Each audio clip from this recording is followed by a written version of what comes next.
We are rolling. Thanks for having me, guys. A couple things that I promise you, just by the looks of it, obviously I'm not a world record holder, so I'm not going to talk about any of that. Your strength and conditioning X's and O's were already covered, right? John covered those. Dylan's going to do a really good job of covering the speed and agility component. I'm going to try to navigate this in a way you may have not ever really seen physical education or strength and conditioning from an administrative support standpoint. Before you get into that and you're like, who the heck is this guy? A little bit about myself. I am currently health physical education licensed at Brunswick City Schools. I teach strength and conditioning all day. I also coach at John Carroll. I'm a member of the NHSSCA as an advisor. I'm also the Sport and Exercise Science Chair for OFERD, and OFERD is the PE governing body. They govern health, physical education. They basically set the standards. But I didn't want to be a PE teacher. I'm going to tell you that now. I went to Cleveland State from Florida, craziest idea I ever made, to be a coach. Wanted exercise science. I wanted to go be a coach. I don't know where I wanted to be a coach, but I went here to compete in sports and experienced my first strength and conditioning coach. First real structured coach at that. Fell in love with it. Slowly started to talk to my advisor. How can I get into something like this? And the first thing they said to me was, get your physical education degree. Okay, why? And they mentioned everyone's going to have an exercise science degree. 1, 2, you're going to have an open door into a whole brand new opportunity to be coaching, whether it's college or a fallback at high school. So I went with that. I got hired by Brunswick, got my master's like I was supposed to at Akron. And with my graduation internship, spent some time at Notre Dame. And on my way home from Notre Dame, I knew exactly from that point forward, I no longer wanted to be a college coach, right? I had already had my classes set up. I'm a part of a teachers union. Job security was great. But more so, I was seeing these coaches go in and out, getting paid probably double me, but very, very, very unhappy.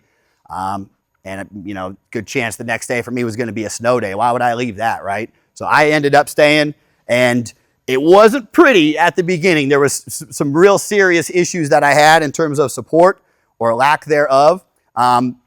But what I can tell you is every student in my school has access to the weight room somehow, somewhere, right? Special ed students, students with disabilities, kids in the hallway that want to come say hi, right? It is open door policy.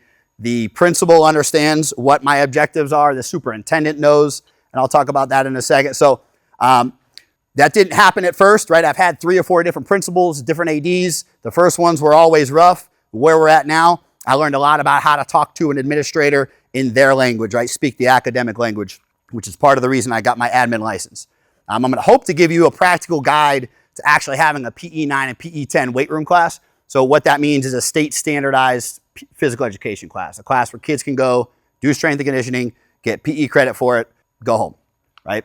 How those standards actually align in the weight room. This will happen here first today. As a part of OFERD, I'm able to tell you this, but if you haven't ever understood this before, there's 5 state standards in Ohio. Starting next year, there's only going to be 4. And I'm going to show them to you here first, okay? I'm also going to explain or show you, again, this is a master's degree worth of material on here. I apologize. I will send it to you when we're done. Provide ways where you can create maybe a curriculum, what your principal wants to see, a pacing guide, what your administrators want to see, and then ready to use assessments, probably the most important thing that they want to see. And when we're done with that, hopefully get to kind of plug you into the High School Strength Coaches Association a little bit, and OFERD if you're a teacher.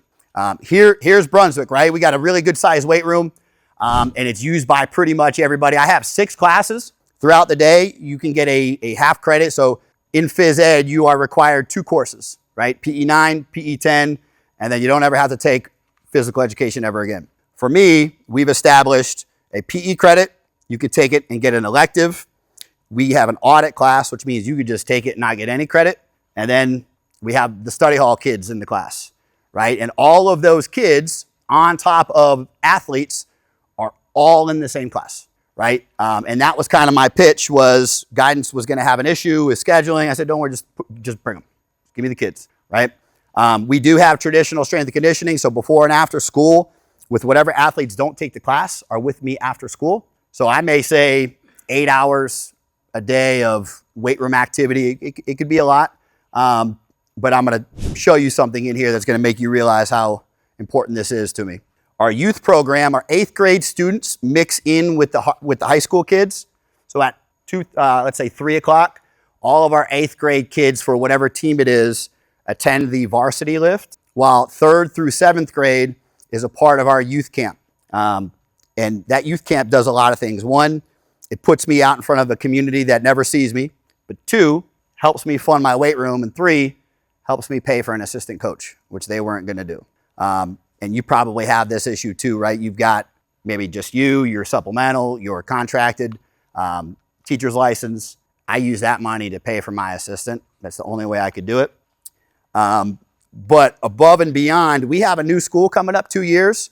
We are going to have a all athlete focused class, split right down the middle, and then the physical education kids in the same class. So we're going to have like 70 kids in the class, and here's how we're going to do this. My AD is the man. I'm going to be the responsible teacher in that course. While whatever team or teams are in there, that coach, I don't know if you know anything about duties, but every teacher has a duty or responsibility. Their duty is that class with me. So there's always going to be a coach. There's always going to be me as the teacher.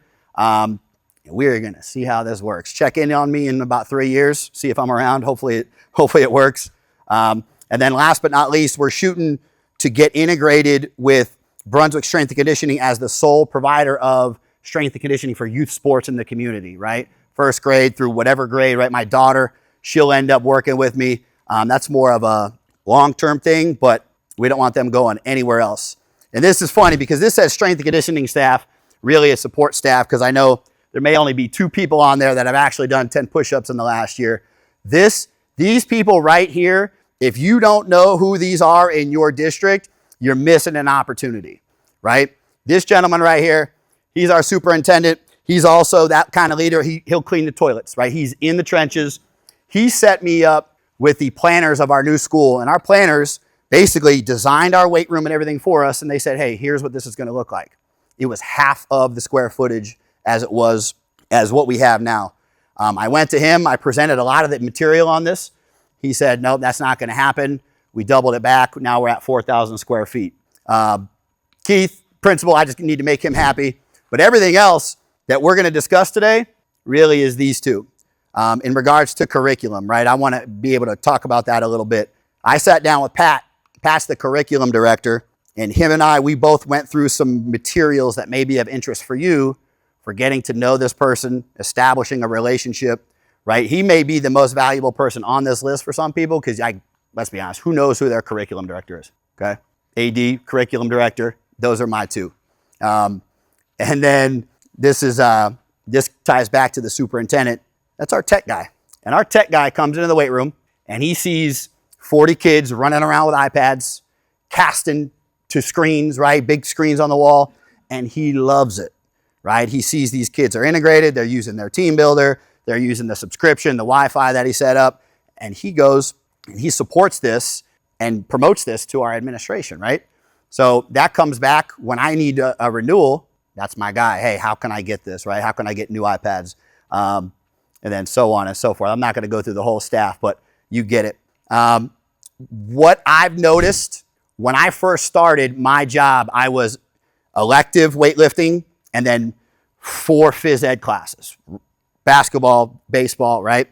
There wasn't really much of any strength conditioning before or after school. So I get there, I'm hired, I get the supplementals, and I noticed the same thing you did. It's voluntary, it's inconsistent. I got doctor's notes, I got, coach, I can't come, kid comes in with Crocs. It was too inconsistent for me to just allow that to happen if I wanted to develop my program. So I go and I explain to my administration that we could be offering this class to up to 5,000 kids. That's a total amount of kids in our district. 5,000 kids means that is now the lowest entry point for any teacher, right? You're the cheapest possible teacher that they have, which makes the weight room most important, right? You're touching this many kids in an educational setting. That's huge. An inclusion part, I'm a softie for this kind of stuff. I've seen a lot. I've challenged myself and I've done a lot for myself and other kids, but I've changed a lot of lives for kids that had no business ever being in a weight room, right? Blind kids, kids in wheelchairs. That was big for me. So what we have now is what we call the least restrictive environment. And if you know what that is, by state law, every student in Ohio is absolutely eligible for the same education as all of the other students, as long as it is a safe environment. I'll be honest with you, the weight room's not always a safe environment, but let's go, right? With those special ed students come like 3 or 4 aides. So when you come into my class, you may see 2 or 3 teachers helping this student, teacher helping that student, so on and so forth. But the biggest part too is the lifting under fatigue, right? I'm under the impression that these coaches are going to bring me these fresh kids. Everything's going to work out. They show up, they're sweating. They've lost already 4 pounds of sweat, and we got max squat day, right? Or we're supposed to be starting off with cleans or some explosive dynamic training, and I get these kids that are all crawling into the weight room. It's not necessarily the best of fit for anybody, right?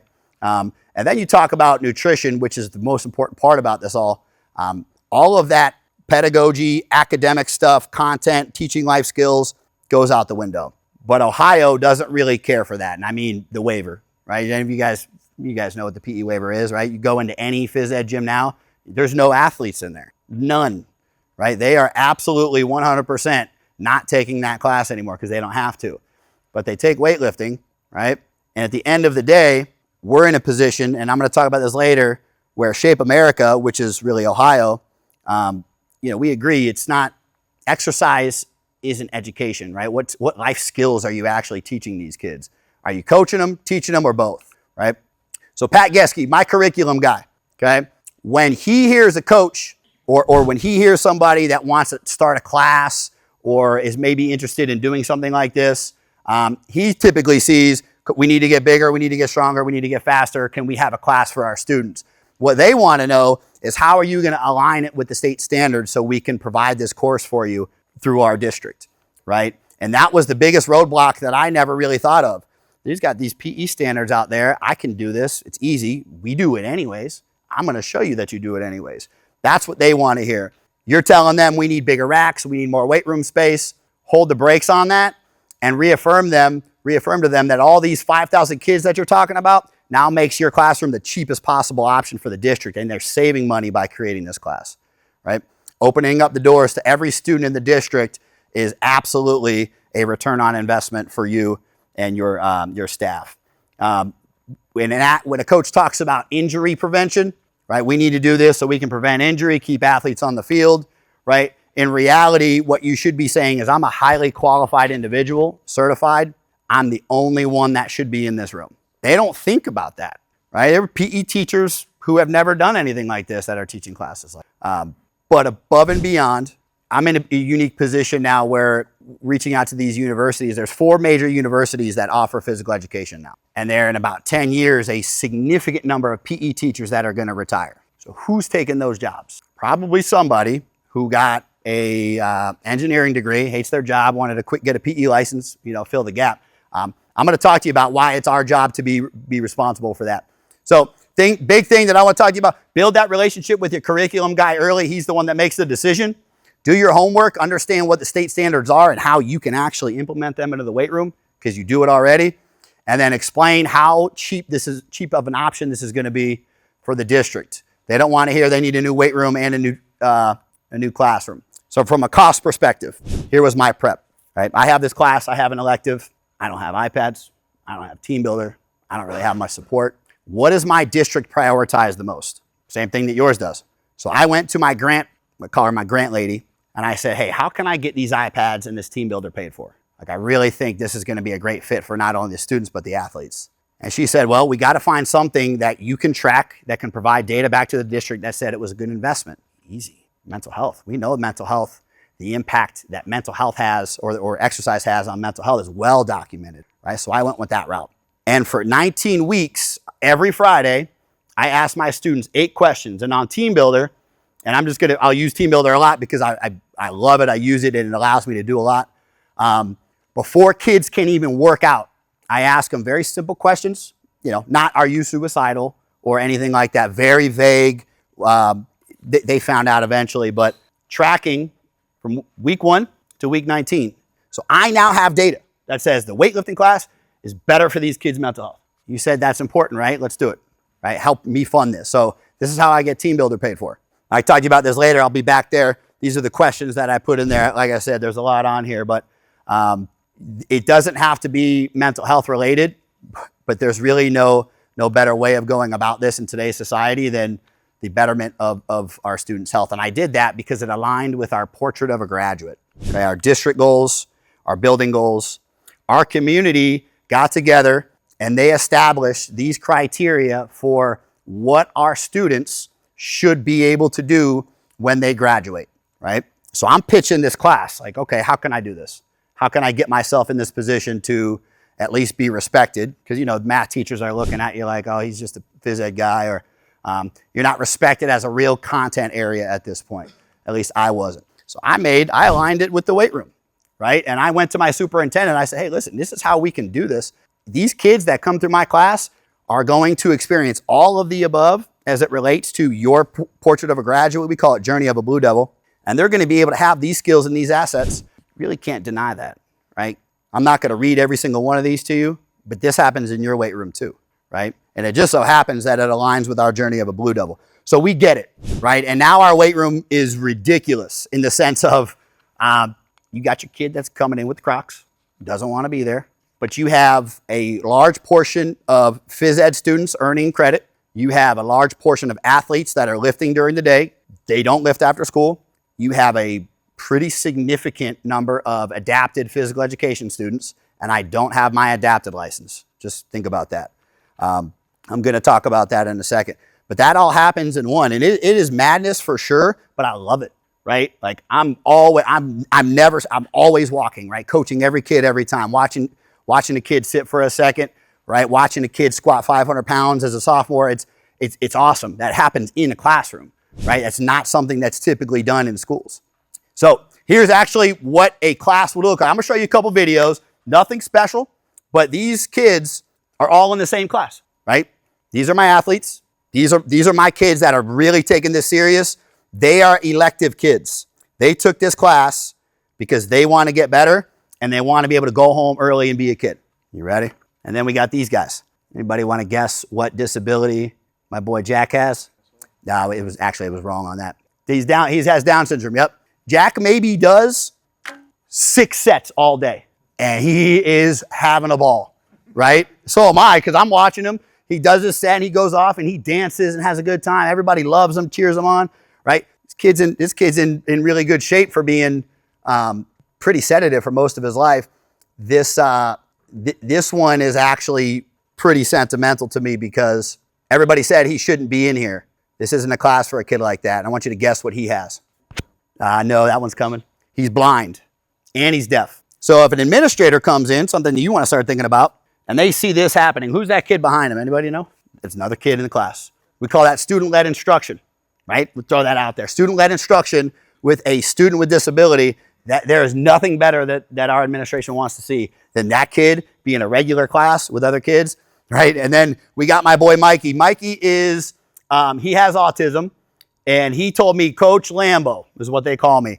I want to come to workout one more time when I graduate. So this kid shows up on graduation day with his police badge because he wants to be a cop, and he gets a little set in, right? There's nothing to that other than the fact that you're changing this kid's life. Right? This kid walks past me every day because he still receives services. He holds his badge up and he goes like this, right? I'm like, all right, let's, having a bad day, that'll make you smile. But there is really nothing that I've ever seen. This is a heartstring puller here. There's nothing I've ever seen, I've ever done. No one can compare to this. The class exists for students like this. And I keep clicking the wrong one. So I had a kid, they say she had cerebral palsy. Mom didn't get it diagnosed, so we assume. A year before she graduated, she couldn't walk. She's in a mobile cart the whole time, right? Scooting around the hallway, going 20 miles an hour, hitting everybody on the way. People knew who Audrey was, but we also knew she was very limited in her ability. And she had one goal, and I'm going to show you this goal, and I want you to tell me what you think that goal was for this video real quick. So you can't really hear, but they just called her name, and it may be a minute for you to see her walk past. There's her cart. Anybody want to guess on what her goal was? She wanted to walk graduation. Damn. So she took weightlifting for a year. She could not. She could do this for like 2 or 3 feet and then just either fumble or collapse or have to have multiple people around her like this. But she never walked that distance before in her entire life. and she did it on graduation day. Now, when you see what she was doing and the class that she was in, there were 2 PTs, a gate spec. I mean, I had like 5 people just there to help her. There's funding in that, and that's my whole point, right? If you're struggling to find an opportunity to open up your weight room or create opportunities, you got to dive into the educational part. I know we're coaches, but man, I love coaching kids, and I enjoy coaching athletes, but there's nothing better than that, right? And they weren't doing that a couple years ago. So what is this to you? 2015, state of Ohio adopted a 5-standard PE standard series. I don't know if you can see that, I'm sorry. And that state standard essentially requires you as a PE teacher to assess your athletes or your students based on the 5 standards and report the data to the state, right? So you would basically assess however it was that you wanted to assess, but the standards were written in a way that would limit your availability to offer a PE credit to kind of just phys ed class. And who's taking phys ed class now? Not athletes, right? Really, a lot of the time, unfortunately, not a lot of kids that want to. So starting next year, this isn't out yet. Starting next year, these 4 standards will be in play, okay? You can go on the ODE website. You can download a script which will allow you to collect that data, the same script that you can submit and turn into the state of Ohio. That's what I do. I don't use Team Builder. I just use the form I'm going to turn in anyways. Standard 1 is movement competency. What do you think that is? Movement patterns, right? Movement proficiency in a sense. When it gets to A and B, benchmark A is usually a performance indicator. Benchmark B is usually a content knowledge or understanding indicator, right? So they want to know it from a physical ability standpoint and a cognitive standpoint. And then their performance indicators. In math class, you may walk into a classroom and on the wall you'll see, today as a student, I can add and subtract, right?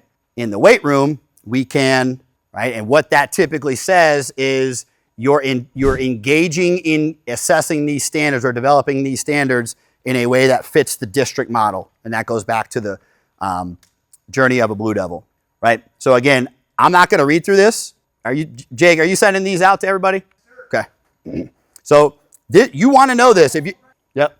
This is information that you definitely want to go and kind of study up a little bit, especially if you're going to be in a position where you want to create a classroom or a phys ed class. But this is essentially how we would map and how this would look, right?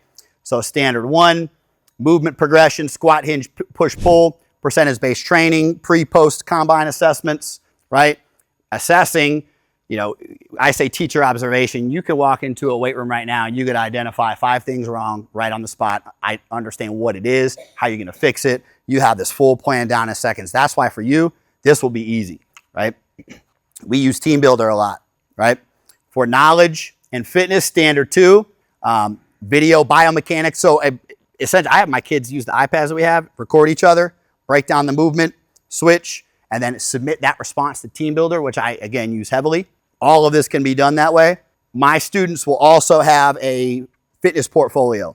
It's a life skill, right? Standards 2 and 4. They're going to create a nutrition plan, a fitness plan, a resistance training plan, a cardio plan, and a flexibility plan, due all by the end of the year, right? So when your administrator asks, how are you going to assess these kids? Well, right here. And in ways you probably already do. Now, do you really need to go out of your way and create all these assessments? No, because there's a lot of people in here that actually have already done it like me, but I wasn't the first person to do this, right? In fact, he's going to hate this guy right here named Mike Christinger. Mike's got the red shirt on. Mike sat down. Mike is from a totally different school district. Mike sat down in this meeting where I was trying to push for this class and help support me in how that class works at Perry. Mike didn't have to do that. He did it because he wanted to. And a lot of this is based on what Mike and I had discussed, what he does well, now what I've adopted and I've done well. There are a lot of people doing this, but again, this right here, this is new. So standard 1, how can you assess? When you submit things to the state of Ohio, it's usually on a 3-point scale. Advanced, Leah, what does the perfect squat look like? You walk into a weight room, your kid's doing it perfect. What does that student look like? Yeah, what does that explain the characteristics of that movement, right? Some other people may add or take a few of those away, right? Like that's our advanced kid. State of Ohio is going to get that information. A kid that comes in, squats, bends at the knee, toes go over, right? They almost hit their knees to the floor. That's our one kid, right? Those characteristics of those movement patterns are defined by you as the teacher, and you already have that. You've just never written it down. You never evaluated that way. It's always been the coach's eye. You're on the fly. You're walking around the weight room. You're making adjustments. But you creating these based on your coaching philosophy, that's the rubric, right? That's the state standard in your classroom now. That's why this new set of standards is good for classes like this. Does that make sense? So if I grade a kid, week 1, he is terrible, right? Week 4, week 8, week 12, not great, busting his ass. He might be a level 2, right? End of semester, right? 19 weeks, really not good, but he's been working.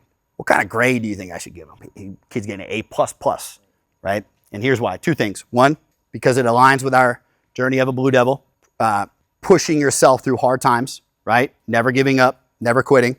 But 2, I want these kids to come back. You start knocking a kid for not being good at it, you know what he's going to do? I'm out of here then. This is not for me.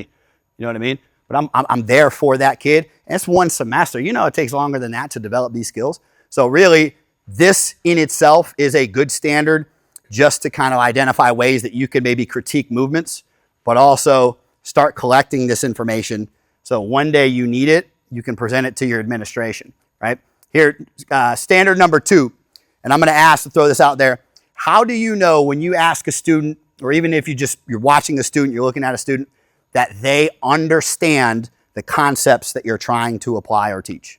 So anybody, what do you notice as a coach when you typically see the weight room full of kids, you go over to one kid and you ask them a question? What sticks out to you that tells you that student understands box squats, right? What characteristics do you typically see? For me, when another student, and this is my level 3, when another student is able to initiate conversation and engage in constructive feedback in another student and elaborate the details that I, as the teacher, already explained, right? Peer teaching. If they can teach it to another kid, they obviously understand it, right? If I go over and I ask the student the same question and they're like, oh, we're doing squat today? They don't know, right? But it's, in short, that level 1, that level 2, that level 3, that depth of knowledge is characteristic of how you're teaching your class or how you're training your kids, right? And again, I am not going to go over all of this because I think it would be a little redundant. Standard 3, social responsibility, right? Kids spotting, kids holding each other accountable, weight room etiquette, right? Huge for us. That in itself can be benchmark A and B. How do you know if a kid is exhibiting social responsibility? They're spotting, they're engaged, they're encouraging their partner, they're motivating, right? They're holding each other accountable, right? Kid did 9 reps, he was supposed to do 10, and you're yelling at him. Great, good, you know. And then lifelong values. So the biggest part for me is, we were talking about this earlier, I was going to the hospital, about to deliver my 3rd baby. I hope I get 1 boy, because I had 2 girls. Please, 1 boy, baby number 3. And my wife looked at me and she reminded me, Trav, as long as the baby is healthy, that's all you can ask for. I'm like, yeah, you're right. Baby's healthy, we're good. My mom still calls me today just to check on me, make sure I'm good, make sure I'm healthy. That doesn't change later in life, right? Sports in itself is not going to be teaching these kids how to develop these skill sets or how to navigate through difficult times, enhance their conditioning, right? Any of those things are done in a classroom setting. Now, you can have those conversations, but are you actually teaching it to these kids? And again, I have phys ed kids that actually need this. So this is probably the biggest part for me, hardest part for some. In a very summarized way, this is typically what a week looks like. In the spring, you're seeing this yellow. This is our rest day or our teaching day, where I can get up and I can discuss nutrition, concepts that we're working on, go over our journals, review team builder content, right, where they're doing all their reflections. And then we've got an upper lower day, same thing, upper lower day. What do you think my athletes are doing right here if this is what my PE kids do? Nope, no, I'm different. So in collaboration with the coach, the basketball coach, right, it's clearly basketball off season. They're doing their basketball off season as it basically plays out in team builder. Now, we always navigate around Wednesday. That's their stretch day, their recovery day. That's their day to go make up a test if they need to, right? And we talked about, letting kids go be free, right? We'll call this our rec center day. Treat the weight room as it's yours, kids. Just don't be stupid. Don't play rugby with the med balls, right? This is our option, our opportunity also for our upperclassmen, our athletes, to work and help the younger kids or the PE kids and establish that relationship, right? Most of the time, those kids don't even talk. And now I'm giving these athletes opportunities to be leaders, especially with the special ed kids. So don't consider this a lesson plan, just an overall review in terms of where these standards would fit within the week. Again, from a training perspective, linear periodization for PE, we start hands-on, slow, controlled, high reps, 1x20, right? Then we move through the ranks all the way up until week 19, where our final exam, we do our post-testing. So we'll test our squat, we'll test our bench, we'll test our deadlift, right? 3 to 5 rep max. You guys were talking about that before. My athletes will do the same. Depending on who they are, they're gonna do a 1 rep max. All my athletes will clean instead of deadlift. The volume intensity, and again, this is, I created this for an administrator to be able to look at this and say, oh, okay, you have this all mapped out. Yeah, you're right, you're good. This is great. In regards to assessments, that's really, you start talking about this, it's like they just went into a Spanish classroom. They have no idea what you're talking about. And truthfully, I don't think they care. They just want to know how you're going to CYA if something comes up in regards to assessments, right? I know I've been flying off the rip here. Any questions so far? Cool. And then grading. Team Builder sent this ridiculous grading spreadsheet. I couldn't figure it out. There was way too many parts, but it was brilliant, right? Just in terms of how you break the grade down. My grade scale, or my grade book, we call it progress book, we have 90% concept mastery and 10% working habits. Here's your working habits. Here's what I put in the working habits every single week. Attendance, not getting a lot of points for that, right? Mandatory, you're gonna be here. And then did you complete the workout? Team Builder prints these reports, gives me all that information. I can update that weekly. Every 4 weeks, and then at the end of the semester, but every 4 weeks, I'm checking to see if they actually got stronger. Team Builder will tell me that information. And if a kid gets stronger by 5 pounds, should he or she get full credit? Absolutely. Yeah, let's keep it going, right? If a kid doesn't, they're not going to get full credit. But if they end up at the end of the semester doing their post-test combine or post-test assessment, they get stronger, I change the grade, go back, whatever it needs to be, A+, right? Because that's the beauty of the beast in terms of the field that we're in. You made a mistake today, or you weren't able to compete today or keep up today, next day is gonna be better. So essentially, this is how I grade, and I can only really do this with a software like Team Builder or another software that you probably are using. Talk to me about this if this is something you want to discuss. Critical reload, shout out to Mike. This is streamed on our TV almost all day, right? And what I mean by that is standards-based nutritional education straight on my TV. And I have 2 75-inch TVs on one side, then I have a mobile cart, probably about the same size. Mobile cart has the Team Builder workout. One TV has critical reload, similar to how you would have your news from school streamed all day, every day. We're keeping it strictly nutrition. And I'm probably going to undersell it because there's a lot that can be told about this. Go see Mike, check that out. This was huge for us. And then there's this piece. So we talked about the future of physical education. It's not looking great, right?